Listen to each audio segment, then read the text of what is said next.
దేశ రాజధాని అంటే ఎంత అవ్వల్దారు ఉంటుందో అని అనుకుంటారు చాలా మంది. కానీ మన దేశంలో ఇచ్చంత్రమైన జాగా ఏదైనా ఉన్నదంటే అది మన దేశ రాజధాని ఢిల్లీనే అన్నట్టు అవుతుంది ఇప్పుడు. ఎందుకంటే ఢిల్లీలో ఉన్న వాతావరణం ఇంకెక్కడ ఉండదేమో అని అనిపిస్తుంది.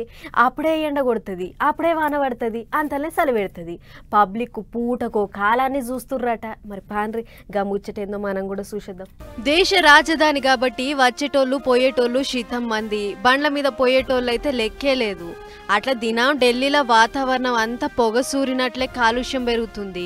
పొగ జయంగా పీల్చుకునే గాలి కూడా చాలా వరకు ఖరాబ్ అవుతుందట.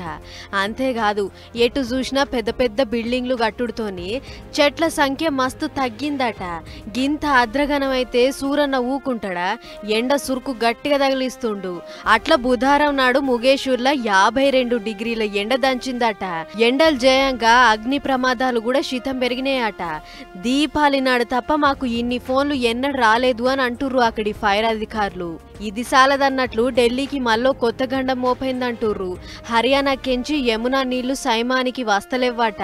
దీంతోని ఢిల్లీలున్న చాలా జాగల్లా నీళ్ళకిప్పుడు పెద్ద తిప్పలే వచ్చి పడ్డది. దినం 2 మాటలు ఇడిచిపెట్టే జాగల ఇప్పుడు ఒకటేసారి వదులుతుర్రాట.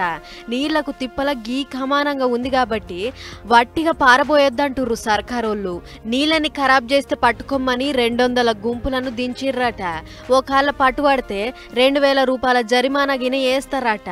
గింత తిప్పలుంది కాబట్టే గీ గొట్టు రూల్స్ పెట్టినాము. నీళ్లు తెస్తానికి మేం బానే తనలాడుతున్నాం, అయ్యేదాకా జర్ర సర్దుకోర్రి అని చెప్తుంది నీళ్ల మంత్రి అతిషి మేడం.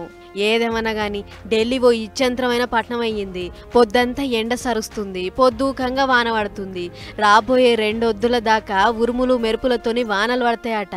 కాలుష్యం పుణ్యానికి ఇట్లా ఢిల్లీ ఒకటేసారి తీరు కాలాలను చూస్తుంది.